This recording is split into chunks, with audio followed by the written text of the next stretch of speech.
দেখতে দেখতে যেন সারা চম্পকনগর আধার হয়ে গেল।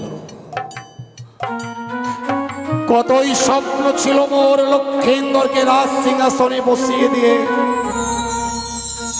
লক্ষিন্দরকে চম্পকনগরের অধীশ্বর করে তুলব। একটি নিশির জন্য যেন সেই আশা আমার ব্যর্থ হয়ে গেল।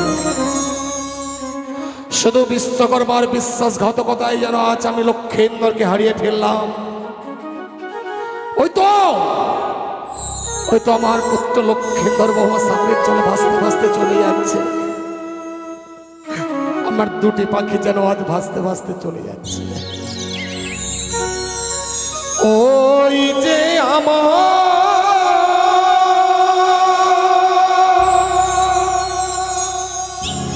পাখি দুটি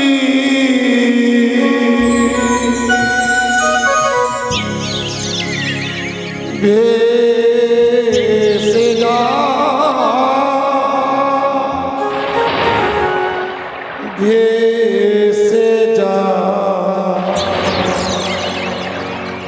ওই যে আমার পাখি দুটি ভেসে যা ভেসে যা।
ডাকলেও আর ফিরে আসবে না।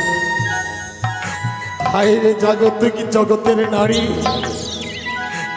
যে কিনা অষ্টম বৎসরের একটা নাবালিকা, শুধু একটি স্বামীর সঙ্গ দিয়েছিল বলেই সেই মৃত মানুষটাকে পক্ষে ধারণ করে আর স্বামীকে পাবার আশায় বেঁচে যাচ্ছে। বৌমার কাছে যেন আজ আমি পরাজিত হলাম শুধু তার স্বামী ভক্তি দেখে। স্বামীর চরণে যে মতি রেখেছে, তার স্বামী ভক্তির কাছে সত্যি সত্যি আজ আমি পরাজিত।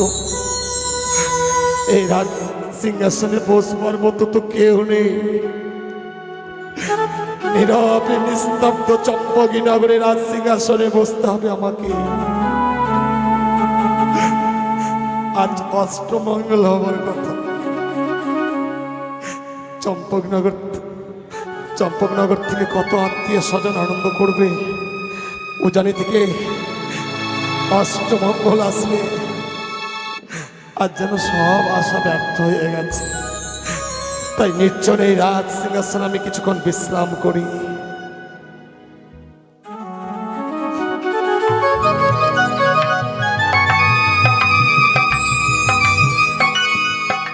আজই সে অষ্টমঙ্গলার দিন, তাই যেন এই তো মনে হচ্ছে সেই চম্পকনগর।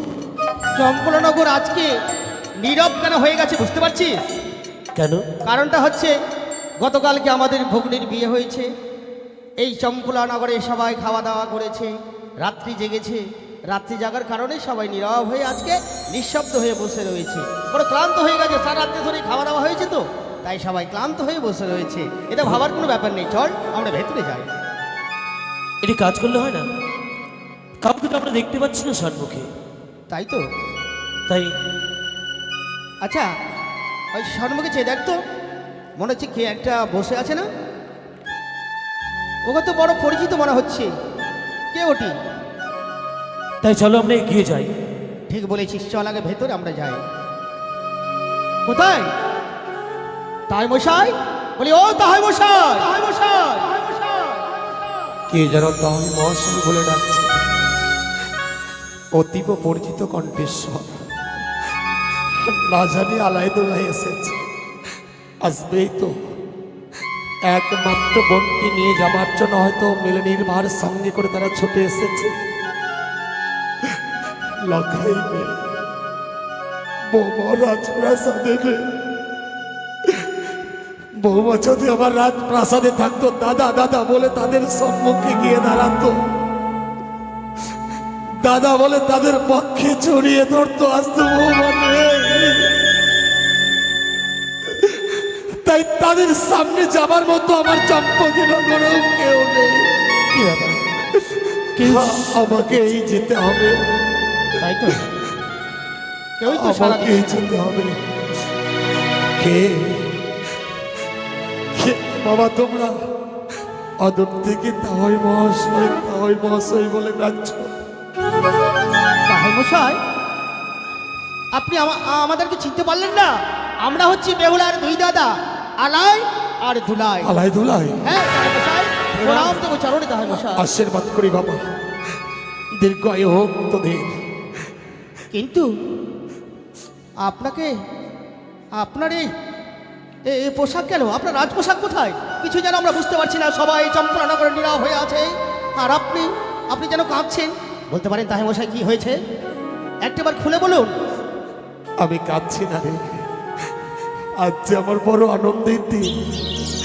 গত নিশীতে আমার পুত্র লক্ষীন্দরের বিবাহ হয়েছে,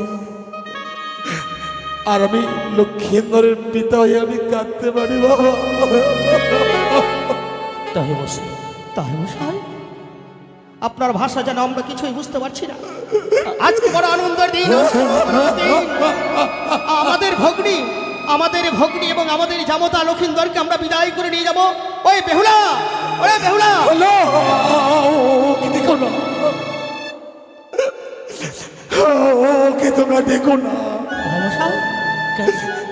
ও যে তোমাদের ডাকে সারা দেবে না বাবা। কি বলছেন আপনি? আপনার কথা আমরা কিছু বুঝতে পারছি না। কেন কেন আমাদের বোন আমাদের ডাকে সারা দেবেন? একবার খুলে বলুন, বলুন তাই মশাই। আপনি মনে হয় কিছু লুকোচ্ছেন। বলুন না, আপনি অমন করে কি লুকিয়ে রাখছেন? প্রকাশ করে বলুন।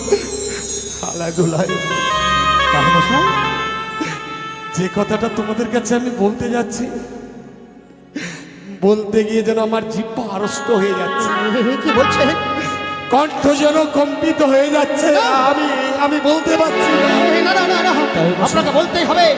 আর যদি চম্পকনগরের কোনো প্রজা আপনাকে অন্যায় কথা বলে থাকে, এই মুহূর্তে উল্কার বেগে ছুটে গিয়ে তাকে চরম করলো। না বাবা না, চম্পকী নগরের প্রচার আমার কেউ অন্যায় করেনি। তাহলে তাহলে কেন কেন আপনি বলুন, এভাবে কেন কেঁদে যাচ্ছেন? আপনি কি হয়েছে আপনার?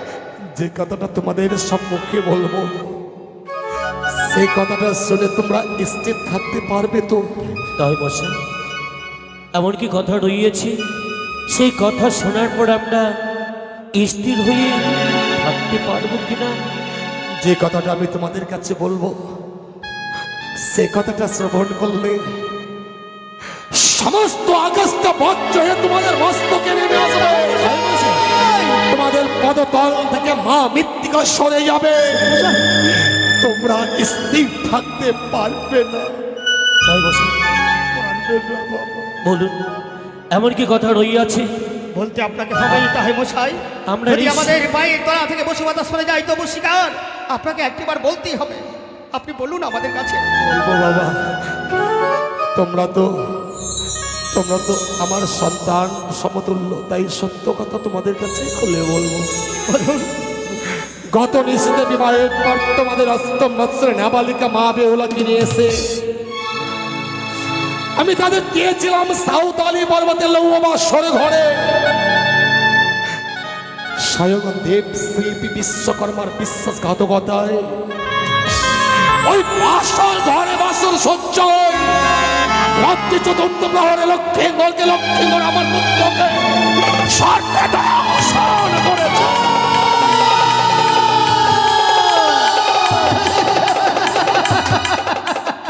হতে পারে না, এ হতে পারে না, আমি বিশ্বাস করি না। না তাই মশাই, আপনি বলুন এই সমস্ত মিথ্যে কথা আমরা কখনো বিশ্বাস করতে পারি না। কারণ লক্ষ লক্ষ টাকা ব্যয় করে আপনি সাঁওতালি ভূতারে লোহার বাসর ঘর নির্মাণ করেছেন দেবশিল্পী বিশ্বকর্মা দ্বারা। সেইখানে না কি করে প্রবেশ করে আমাদের লক্ষিন্দরকে দংশন করতে পারে তাহে মশাই? আমরা বিশ্বাস করি না। বলুন তাহে মশাই, বলুন। দেবতারাও যে বিশ্বাসঘাতকতা করতে পারে আমার জানা ছিল না বাবা। বিশ্বাসঘাতকতা? স্বয়ং দেব শিল্পী স্নান করে চুলের নাই ছিদ্র রেখেছিল বলে ওই কচক্তি কানের নাম সেই বাসর ঘরে প্রবেশ করে লক্ষ্মীন্দরকে দংশন করেছে। স্বয়ং দেবশিল্পী বিশ্বকর্মা আপনার সাথে বেইমানি করেছে, বিশ্বাসঘাতকতা করেছে। তবে বলতে পারেন আমাদের ছোট্ট নাবালিকা ভগ্নী কোথায় রয়েছে? তার সঙ্গে আমরা সাক্ষাৎ করতে চাই। ওরে বেহুলা তুই একবার আয়, দেখছে তোর তুই দাদা এসছে তোকে বিদায় করে নিয়ে যেতে। ও তো রাজপ্রাসাদে নেই বাবা। রাজপ্রাসাদে নেই? আমাদের বোন বেহুলা রাজপ্রাসাদে নেই? না বাবা। তাহলে কোথায় আছে আমাদের বোন বেহুলা? কোথায়? স্বামীর প্রাণ ফেরাবে বলে মৃত্যু স্বামীকে বক্ষে ধারণ করে স্বামীকে ফিরে পাবার আশায় সে ভেসে চলেছে ওই ভয়ঙ্কর সাগরের জলে। আমাদের বোন বেহুলা ওই সে ভয়ঙ্কর সাগরের জলে ভেসে চলেছে। বাহ বাহ ভাই বসে বাহ। আপনি পারলেন আমাদের বোন বেহুলা কই গঙ্গার জলে মাটি প্রতিমার মতন তাকে বিসর্জন করতে। এতক্ষণ বুঝতে পেরেছি আপনার কন্যা সন্তান নেই তো, তাই তার প্রতি মায়া মমতা বলে কিচ্ছু নেই। ওই তাকে সেই সাগরের জল বিসর্জন করে এসেছেন। আপনি একটি নির্মম, আপনি একটি পাষাণ, আপনার হৃদয়টা পাথরে গড়া। তাহে মশাই, আপনার ছেলে না হয় মারা গেছে, একটা মৃত্যুর সঙ্গে একটা জীবন্ত মানুষকে আপনি ভাসিয়ে দিয়েছেন। আপনি এত নির্মম, আপনি এত পাষাণ, আপনি এত নিষ্ঠুর, আপনার প্রাণে কি দয়া মায়া বলতে কিছুই নেই? আলাদা। একটা মৃত্যুর সঙ্গে জীবন্ত মানুষকে আপনি ভাসিয়ে দিয়েছেন। বিশ্বাস করো বাবা, মা বেহুলাকে আমি ভাসিয়ে দিতে চাইনি রে। বাসরের দ্বার খুলে দেবার পূর্বে আমি 3 সত্য অঙ্গীকারে আবদ্ধ হয়েছিলাম, আর সত্যে আবদ্ধ হয়েছিলাম বলেই বৌমাকে আমি নিষেধ করতে পারিনি। আমি শ্বশুর পিতা হয়েও বৌমাকে সাগরের জলে ভাসিয়ে দিতে বাধ্য হয়েছি। তবে তাহাই মশাই বলতে পারেন আমাদের বোন বেহুলা এখন কত দূর গেছে? আমরা তার দুই দাদা গিয়ে বেহুলাকে আমরা ফিরিয়ে নিয়ে আসবো আপনার কাছে। বলুন তাহাই মশাই, বলুন আমাদের বোন এখন কত দূরে গেছে? ও হয়তো এখনো বেশি দূরে যায়নি বাবা। সামনে উজানের দিকে ধাবিত হলেই হয়তো তোমাদের বোন বেহুলার সঙ্গে তোমাদের সাক্ষাৎ হবে। একটা অনুরোধ করবো বাবা, বলুন। আমার তো বয়স হয়েছে,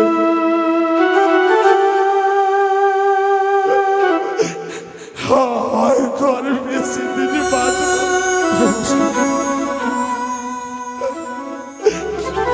তোমরা যদি তোমাদের বোন বেহুলা আমার বৌমাকে ফিরিয়ে আনতে পারো,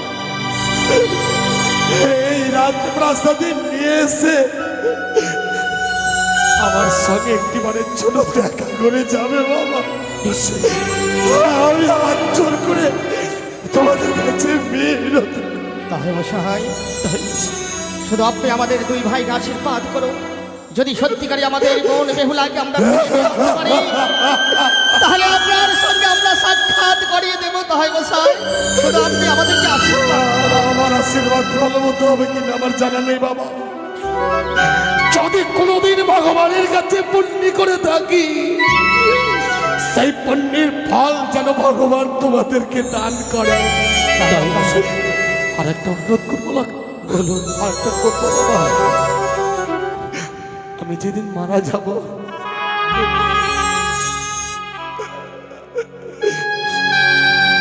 তোমরা দুই ভাই এসে আমার মুখাগ্নি করবে তো? তাহাই মশাই, কি বলছেন? এই কথা বলবেন না আপনি। তাহাই মশাই, এই কথা বলবেন না। তাই মশাই, আজ আমরা দু ভাই ক্রোধে বসে অনেক কটু বাক্য প্রয়োগ করেছি, আমাদেরকে ক্ষমা করে দেবেন। হ্যাঁ তাহাই মশাই, আমাদেরকে ক্ষমা করে দিন। অনেক অন্যায় কথা আপনাকে বলেছি আমাদের বোনের জন্য, তাই আপনার কাছ থেকে আমরা ক্ষমা চেয়ে নিচ্ছি। আপনি আমাদেরকে ক্ষমা করে দিন ভাই। আর বিলম্ব নয়, জানি না হতভাগী একা একানি তার মৃত্যুর স্বামীকে বক্ষে ধারণ করে অজানার সাগরে ভেসে যাচ্ছে। এই মুহূর্তে উল্কার বেগে ছুটে গিয়ে যেমন করে হোক না কেন আমাদের ভগ্নী এবং আমাদের দেবতাদের তাদেরকে আমরা ফিরিয়ে নিয়ে আসবোই। বেহুলা ওরে বেহুলা, ওরে দাঁড়া, আমরা আসছি।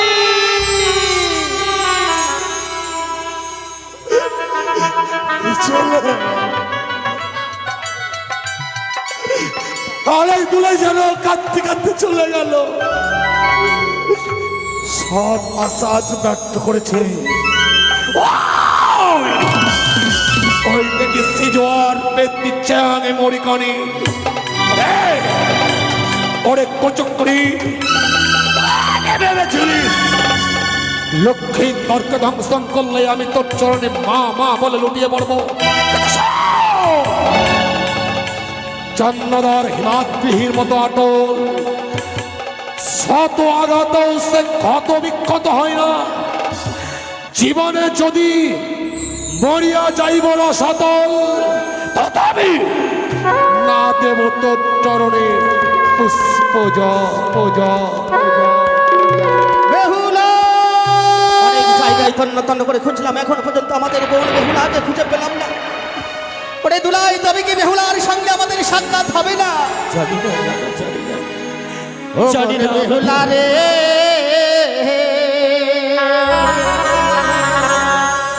ওরে কোথায় গেলি বেহুলা, খুঁজে পাবো রে। ও বেহুলা রে,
বেহুলাই,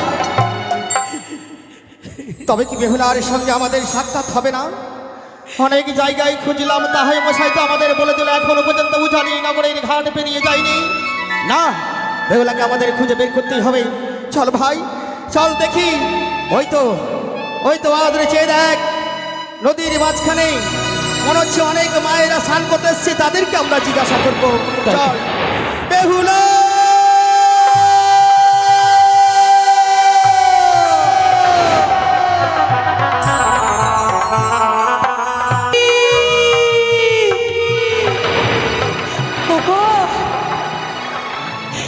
তুমি যে আমাকে এমনি ভাবে ছেড়ে চলে যাবে, আমি জীবনে কখনো ভাবিনি গো। সত্যি যে আমি একা হয়ে যাব, এই গঙ্গার জন্য আমি একা ভেসে চলে যাব, আমি জীবনে ভাবিনি গো স্বামী, জীবনে ভাবিনি। ওগো স্বামী, সত্যি গো, এই পৃথিবীর বুকে যত জীব রয়েছে, কার যে কখন মৃত্যু হয় তার কেউ জানা নেই গো। সত্যি আমরা শুধু মিছে মায়া কাঁদি, কে আপন কে পর। সত্যি আজ মানুষের জীবন বোঝা বড় দায় গো স্বামী, বোঝা বড় দায়। হাই রে মানব জীবন, হাই রে মানব জীবন।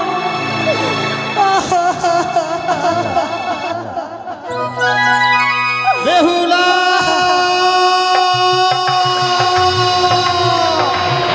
ওরে বেহুলা,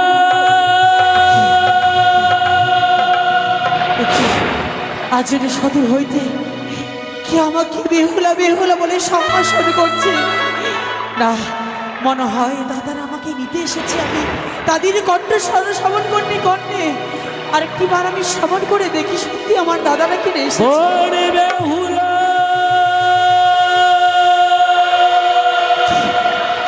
সত্যি আমার দাদারা এসেছে, আমি সারা দিয়ে দেখবো। দাদা,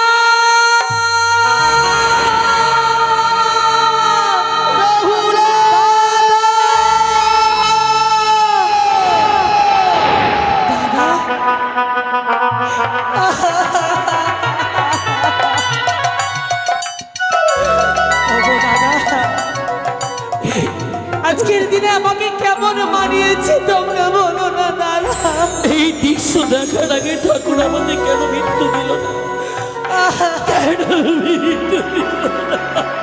ওরে, তোর সমস্ত জীবনের কাহিনী আমরা চম্পলনগরে শুনেছি। এই যে তোর আকাশ কুসুম কল্পনা বেহুলা, একই তো দশা হয়েছে রে। বড় আশা করে আমার বেহুলা, দিলে গো বিয়ে, শেষই হলো আমার বাসর ঘরে, বেহুলা, বাসর ঘরে।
কাঁদিতে কাঁদিতে দাদা কাঁদিতে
দিলে গভীরে শেষই হলো আমার বাসর ঘরে।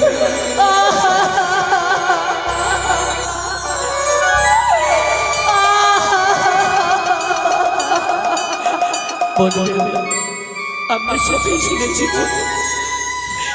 অষ্টমঙ্গলার দিন ছিল তো, তাই গেছিলাম চম্পক নগরে সে অষ্টমঙ্গলার করবার জন্য। সেখানটাই তোমায় না পেয়ে আমরা দু ভাই যেন বড় চিন্তায় পড়ে গেছিলাম। তাই মহাশয়ের কাছ থেকে সবই শুনেছি। চলো বোন, আমাদের সঙ্গে ফিরে চলো শিবজনী নগরে। দাদা গো, হ্যাঁ এই দেখ সুন্দর করে নির্জন জায়গায় বসে মা এক এক করে পঞ্চটি রেহতি দিয়ে এই মেলানোর ভাব সাজিয়েছে। আটে তোর স্বামীকে আমাদের হাতে তুলে দে। ওই যে দেখ সুন্দর করে একটা চিতা সাজিয়ে তোর স্বামীর চন্দন কাঠে অগ্নিদাহন করে তোকে নিয়ে যাবো আমাদের উজানি নগরে।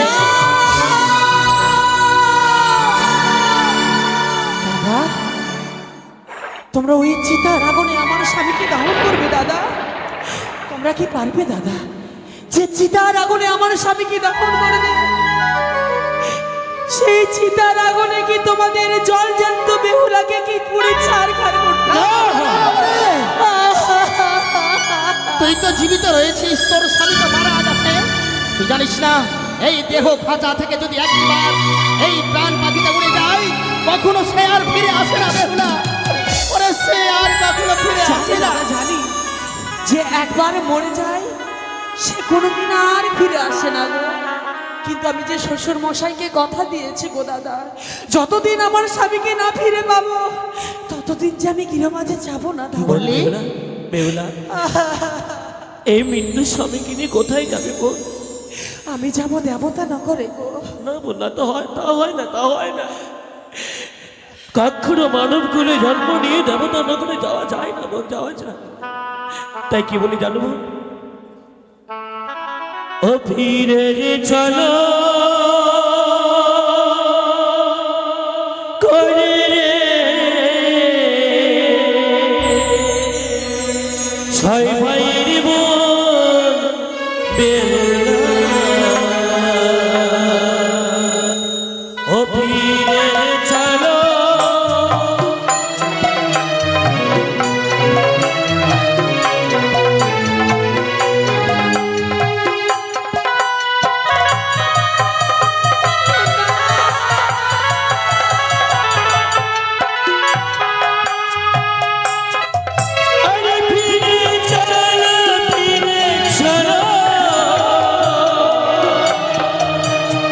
ফিরে চল ঘরে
জানিস তোকে সিঁদুরের বদলে আমরা দেবো চন্দন, দাদা রক্ত গো। চন্দন দিয়ে সুন্দর করে তোকে সাজিয়ে রাখবো, চল আমাদের সঙ্গে। ওগো দাদা, সেদুরির বদলে চন্দন পরাবে? হ্যাঁ, সেও চন্দন যে আমার মস্তকে শোভা পাবে না গো দাদা। কি বলছিস? হ্যাঁ গো দাদা, হ্যাঁ। কেন কেন তোর মাথায় শোভা পাবে না চন্দন, বল বেহুলা। দাদা গো, এই পৃথিবীতে যে নারীর স্বামী নেই তার যে কোনো কিছু শোভা পায় না গো দাদা। বেহুলা, হ্যাঁ গো দাদা, তোমরা ফিরে যাও, তোমরা ফিরে যাও দাদা। আর কি দেবো জানো? তাই বলছে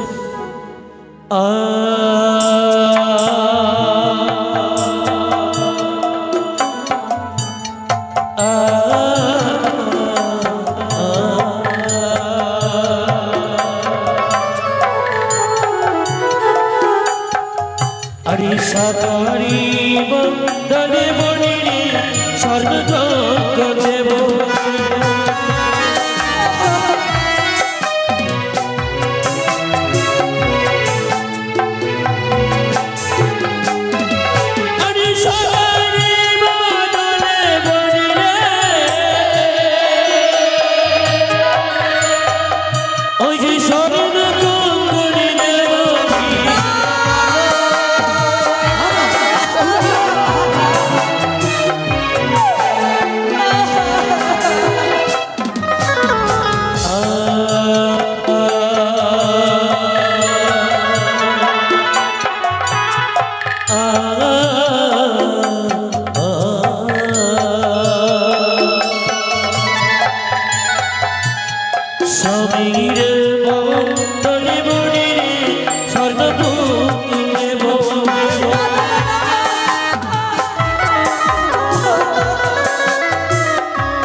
সুন্দর দেখে তোকে একটা সোনার পুতুল কিনে দেবো, সেই সোনার পুতুল নিয়েই তুই থাকবি, চল বেহুলা।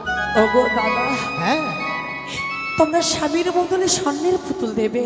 হ্যাঁ সেই স্বর্ণের পুতুলকে আমাকে বেহুলা বলে ডাক দেবে? বেহুলা, বলবে বেহুলা তুমি আমাকে খেতে দাও, তুমি আমাকে গান ছেড়াও। কি বলছিস? সেই স্বর্ণের পুতুলকে আমাকে কথা বলবে না গো দাদা। তোর যেন প্রত্যেকটা প্রশ্নের উত্তর যেন আমার ওরে বেহুলা, তুই যদি ফিরে না যাস, একটা কথা বলবো। বলো দাদা। আর যদি তুই ফিরে না যাস, বলো। ওই যে দেখ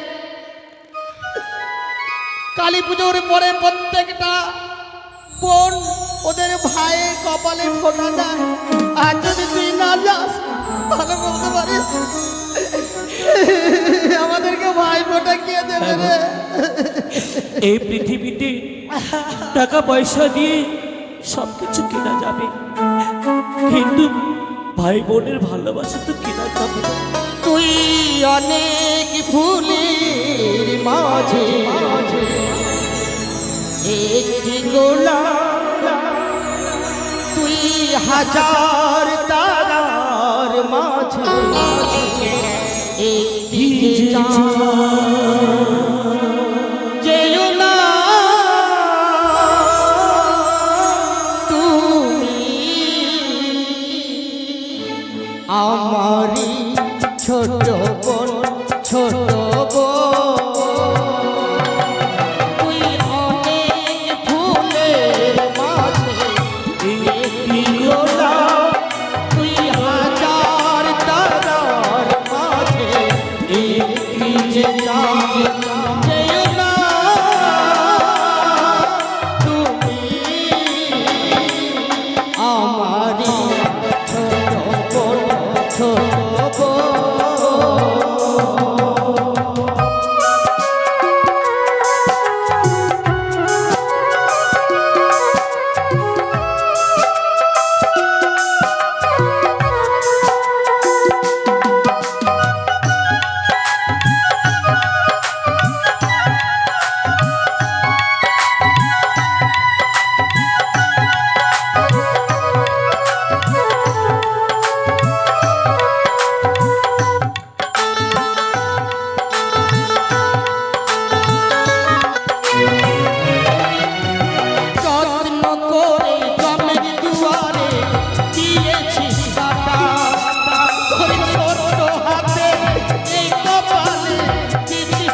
গো ছোট বউ,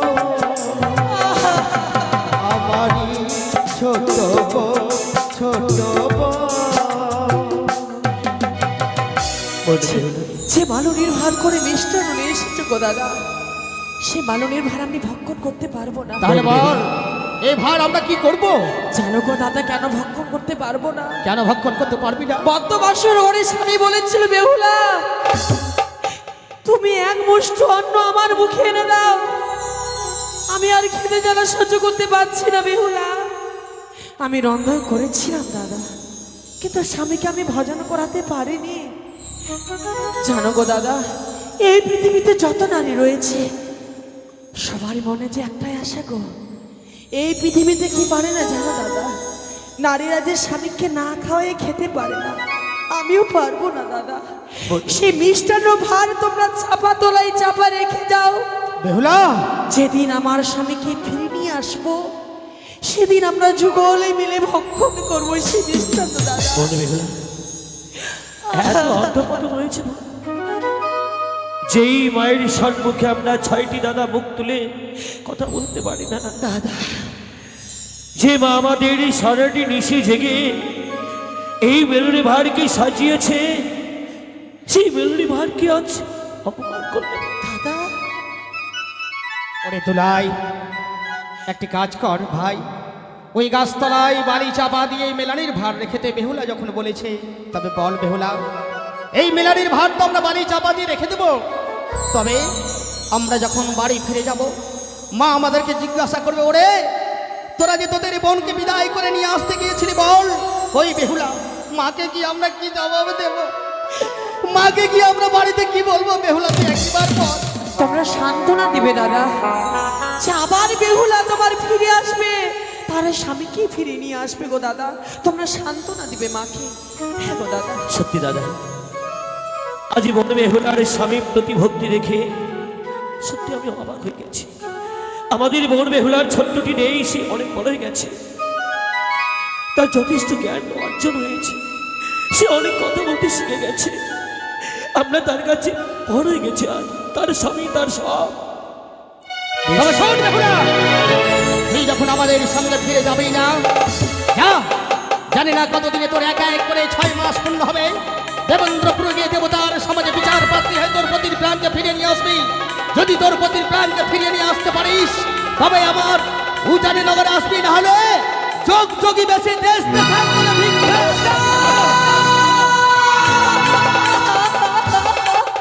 কি বলবে না?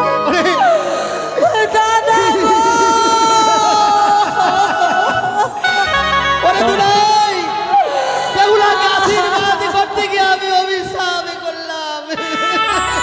হতভাগী, একে তো স্বামীকে হারিয়ে বড় অসহায় হয়ে গেছে, তাকে আশীর্বাদ না দিয়ে দাদা তাকে দাদা, অভিশাপ। আমি তোমাদের অভিশাপ অভিশাপ মনে করিনি গো দাদা। অভিশাপকে আমি আশীর্বাদ হিসাবে মস্তকে তুলে নিলাম। কেন জানো দাদা? কেন কেন কেন?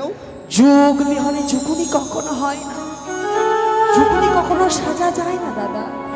তাই মাকে যদি দর্শন করতেই হয়, যুগুনির বেশ ধারণ করে মাকে দর্শন করতে যাবো গো দাদা।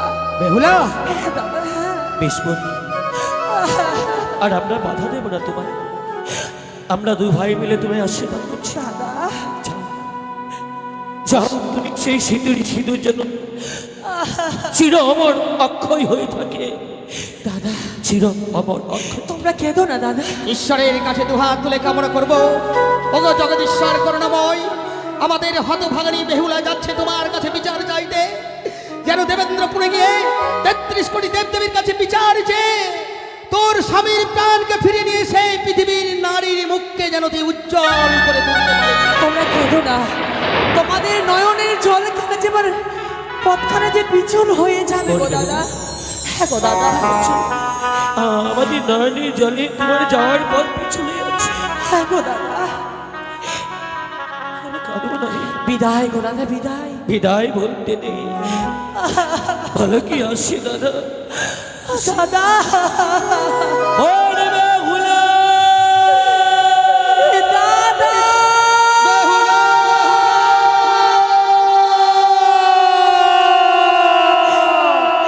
দাদায় অমর করে পিছন থেকে দেখো না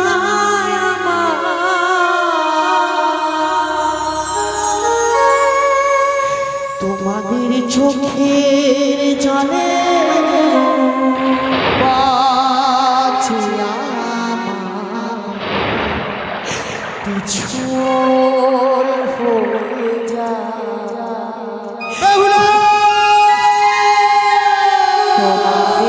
চোখের জলে বাঁচি আমার পিছন হয়ে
তোমাদের চোখে